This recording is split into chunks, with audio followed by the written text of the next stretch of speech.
Good morning student. હું જીગર teacher ધોરણ 5માં હિન્દી વિષયમાં પાઠ 7 ખાના ખજાના મેં તમને સમજાવ્યો. તેના સ્વાધ્યાયના પ્રશ્નોના જવાબ પણ તમને સમજાવીને લખવા આપ્યા. એની અંદર પુસ્તકમાં એક વાર્તા આપી છે ચિત્રો દ્વારા. એ વાર્તા આજે હું તમને સમજાવીશ.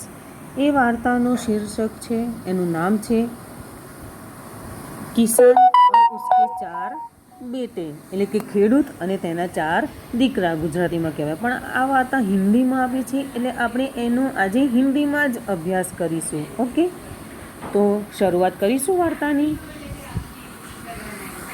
तो किसी गांव में एक बूढ़ा किसान रहता था जिसके 4 पुत्र थे. किसान बड़ा ही मेहनती और ईमानदार व्यक्ति था. वह रोज अपने खेतों में काम करता था, किंतु उसके 4 पुत्र किसान की खेतों में सहायता करने की बजाय पूरा दिन निठल्लों की तरह पड़े रहते और आपस में लड़ते झगड़ते रहते थे. એટલે કે કિસાનને જે 4 દીકરા હતા, એ 4 દીકરાઓ કમાયા કરતા તો બહાર બધી જગ્યાએ બેસીને તે આખો દિવસ લડતા ઝઘડતા રહેતા હતા. आगे, बूढ़ा किसान उन्हें बार बार समझता और आपस में न झगड़ने की नसीहत भी देता, लेकिन किसान किसी भी बात का उन चारों पर कोई असर नहीं होता. किसान उनके 4 बेटों को वो समझाता था कि आपस में मत झगड़ो, मत लड़ो, लेकिन उसका कोई मानता नहीं था. उन 4 बेटों पर उनका कोई असर नहीं होता था.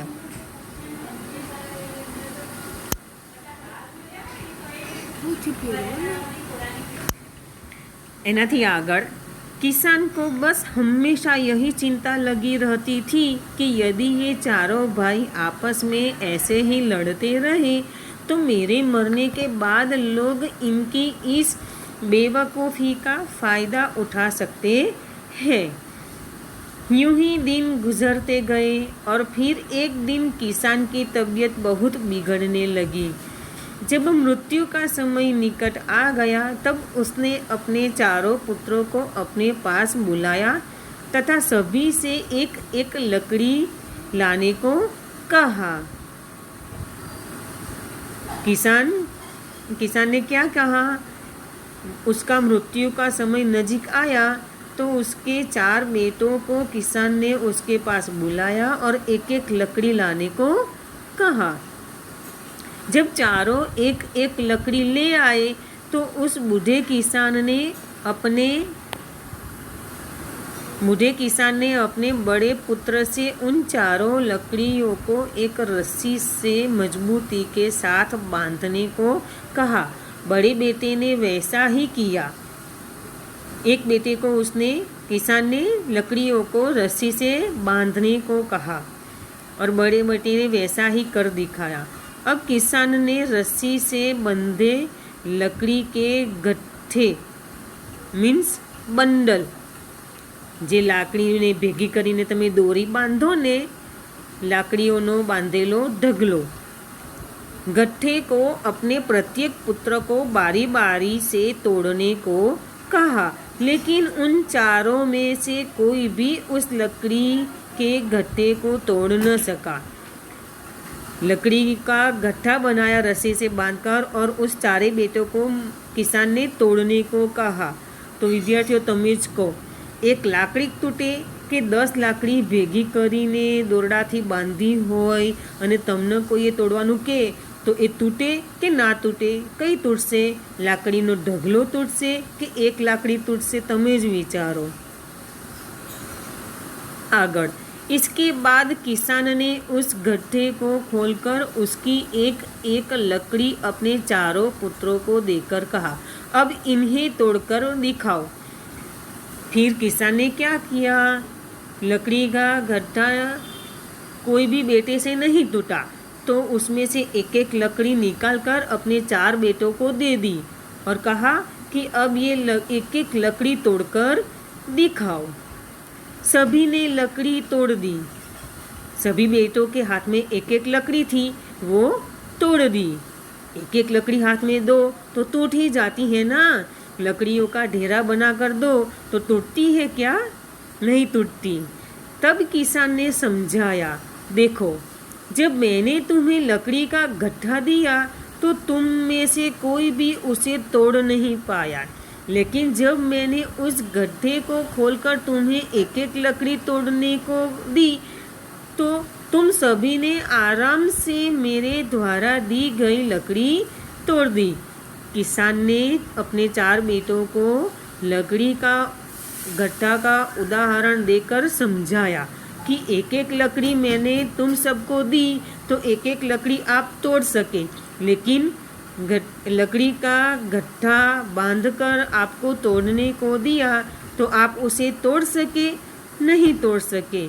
वैसे ही किसान अपने 4 बेटों को आगे समझाता है कि एकता में बड़ा बल है, એટલે કે એકતા में ही बड़ा बल है। એકતા એટલે એમ કે કહેવા માંગે છે કે તમે ચારે ભાઈઓ સંપીને રહેશો તો જ તમારી ચારે ભાઈઓ વચ્ચેની જે શક્તિ છે તે કોઈ જ તોડી શકશે નહીં, તમને કોઈ અલગ કરી શકશે નહીં।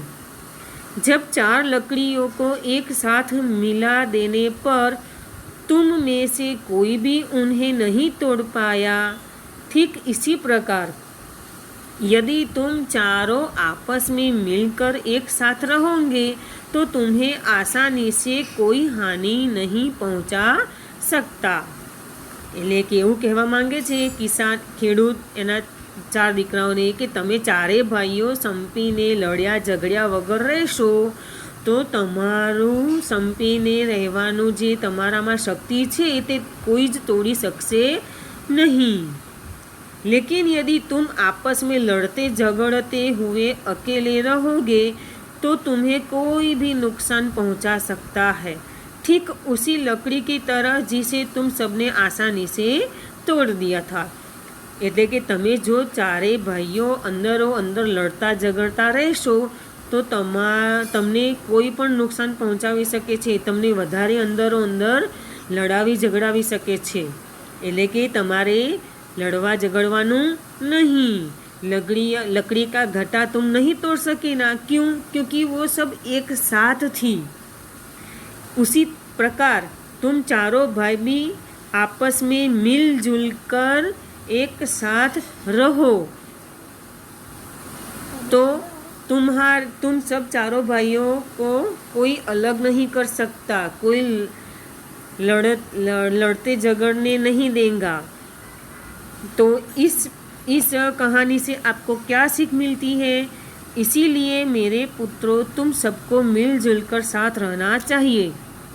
इस कहानी से हमें यह सीख मिलती है कि आपके घर में भी ऐसा होता होगा, तो आप आज से ही निर्णय कर लीजिए कि चाहे कुछ भी हो जाए, हम कभी भी लड़ेंगे नहीं, झगड़ेंगे नहीं, आपस में मिलजुल कर ही रहेंगे, क्योंकि एकता में ही बल है।